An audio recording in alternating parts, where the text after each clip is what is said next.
كالنار كالنار كالنار وضية. 9/11 happened and everything changed.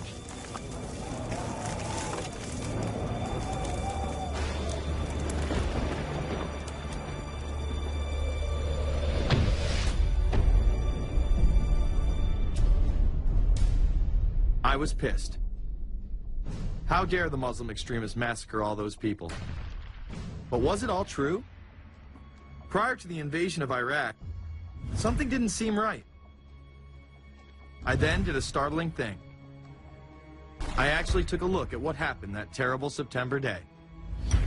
What I found horrified and angered me to such an extent that I took action. We were lied to, and lied to big time.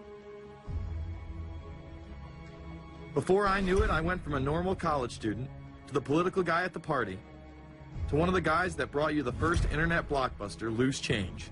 The film would not only change my life, but countless others as well. If you've ever seen Loose Change, the documentary about September 11th, conspiracy theorist documentary, it is riveting. Oh. Like, you watch it, and by the end, not even the end, 10 minutes in, you're like... You got your car packed, your head... You're just like, oh my God, it's all true. So every place, there's questions coming from this documentary. And you don't have to believe everything in the documentary to still have questions come up. And you look back and you remember what you saw and what you were told, and now you have questions. We got the boogeyman out there. Wow. See, for many years it was communism, then it was the war on drugs, now it's the war on terror. All through our life we've had to have a boogeyman. Loose Change took the truth about 9/11 into the mainstream with over 100 million views and allowed me to travel the country and even take on some of my detractors. The answer is no, they cannot. Jason, I think it's telling that every time you disagree with something, you call the people a liar. I'm not calling anybody a liar, sir. I'm calling you a liar because you are a liar. But if we were lied to about 9/11, then who was really behind it?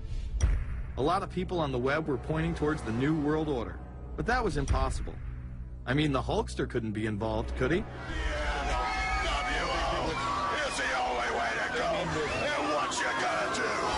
So I set out to find out if the New World Order really existed. And if it did, what was it? Who was involved? And what were their goals? The very word secrecy is repugnant in a free and open society. And we are, as a people, inherently and historically opposed to secret societies, to secret oaths, and to secret proceedings. For we are opposed around the world by a monolithic and ruthless conspiracy. It is a system which has conscripted vast human and material resources into the building of a tightly knit, highly efficient machine. Its preparations are concealed, not published. Its mistakes are buried, not headlined. Its dissenters are silenced, not praised. No expenditure is questioned, no rumor is printed, no secret is revealed. Some cringe when they hear the term New World Order, despite all of these prominent people using it.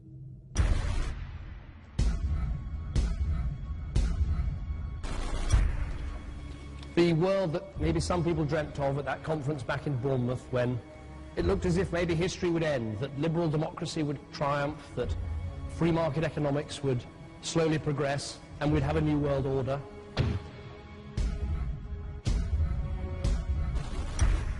And together they helped to create, were the principal leaders in creating, a new world order and a winning strategy in the Cold War.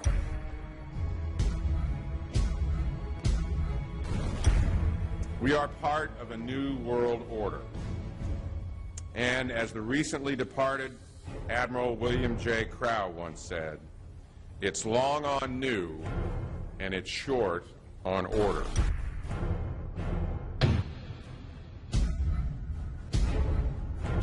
Walter Isaacson wrote a wonderful book about some of the wise men who helped shape the New World Order following the Second World War.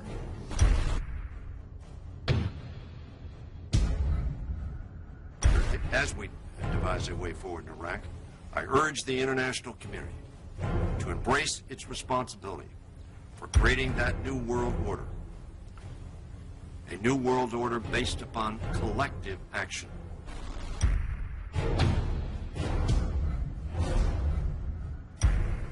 The transatlantic partnership was never just the foundation of our security. It was the foundation of our way of life. It was forged in experience of the most bitter and anguished kind. Out of it came a new Europe, a new world order, a new consensus as to how life should and could be lived.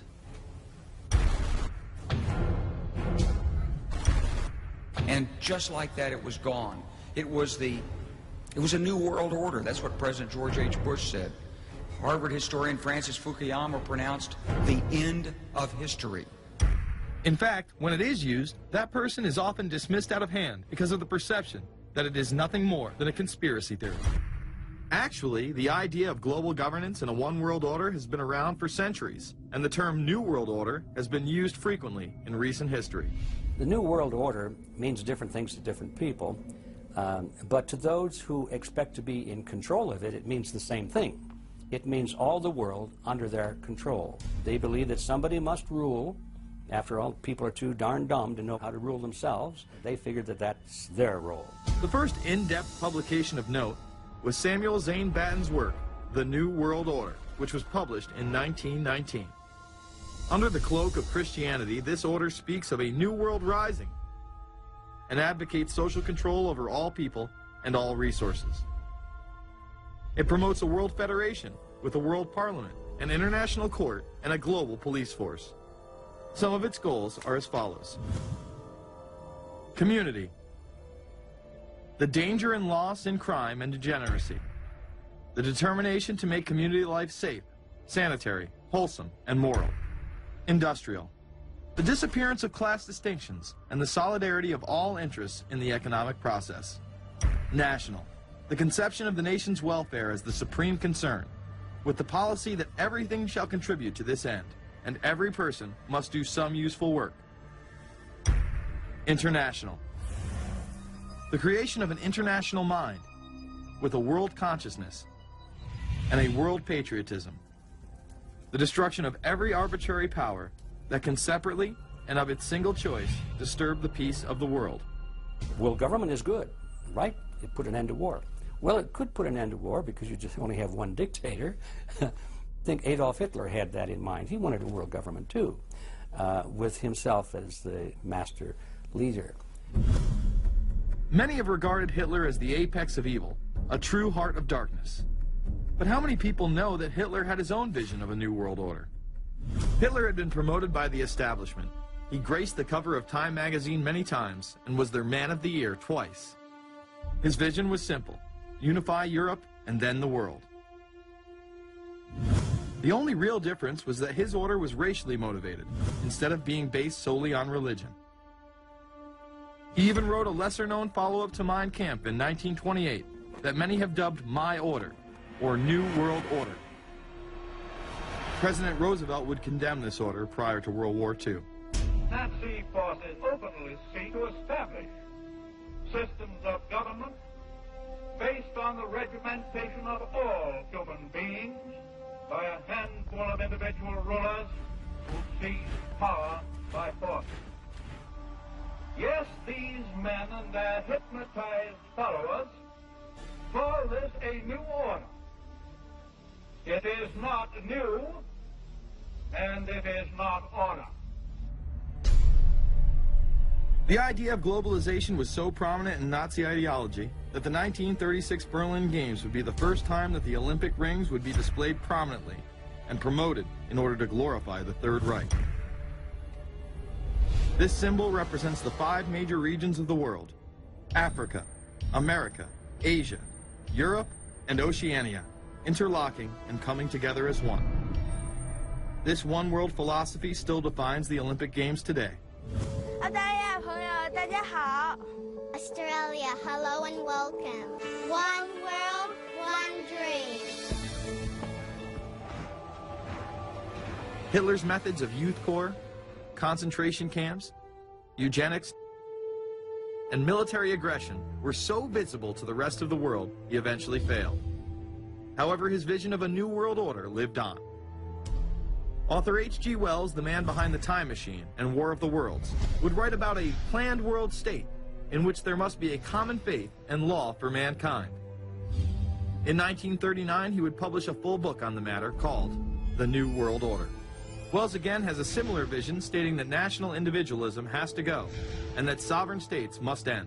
He then goes on to write, in the great struggle to evoke westernized world socialism, contemporary governments may vanish. Perhaps his most chilling prediction is that countless people will hate the New World Order, be rendered unhappy by frustration and their passions and ambitions through its advent, and will die protesting against it. Many of them quite gallant and graceful-looking people. Collectivism is that concept where individuals are considered to be discardable, and that the group is more important, and that the ultimate group, of course, is the state. And so it boils down eventually to the fact that the state is the all-important unit of society, and citizens exist only to serve the state. Other men of prominence would also promote a New World Order during the 1960s, including industrialist and former New York Governor Nelson Rockefeller. These are some of the reasons pressing us to lead vigorously towards the true building of a New World Order. Rockefeller would also become vice president under Gerald Ford. Religious leader Pope Paul VI, delegates to international organizations, public officials, gentlemen of the press, teachers and educators, all of you must realize that you have your part to play in the construction of a New World Order. As well as former President Richard Nixon. And the hope that each of us has to build a new world order. However, Nixon was largely a mouthpiece for his most dominant advisor, Secretary of State Henry Kissinger. Kissinger may be the most vocal proponent for a New World Order of his era. He has called for it time and time again, in policy papers, meetings, and interviews. Time magazine recognized both Nixon and Kissinger as Men of the Year after announcing their New World Order in China. However, they were working on it long before. In these once classified documents, they both discussed the New Order with the President of Indonesia. Mainstream media was even critical of Kissinger's vision in the early 70s. In ragged, spasmodic fashion, a new world order is coming into being, but it looks less and less like the world order that Mr. Kissinger had constructed in his own mind. Kissinger's New World Order would fall under the radar for some time. However, it saw a vast revival during the first Bush administration. Here is Brent Scowcroft, former vice chairman of Kissinger Associates and former national security advisor under both Ford and Bush Sr., as he discusses the New World Order. Looking at the subtitle this morning, Are We Ready for the New World Order, gives me something of the shudders. That phrase, New World Order, I'm afraid I'm partly responsible for resurrecting. To me, what that symbolized was perhaps a fundamental change in the character of our response to national security issues. Here, Charlie Rose asked Scowcroft, Kissinger, and former national security advisor Zbigniew Brzezinski if we are living in a new world order. Where are we as we think about this time in American foreign policy? Are we at a special moment which is being redefined? Or are we creating a new world order? We're at a moment when the international system is in a period of change like we haven't seen for several hundred years. In some parts of the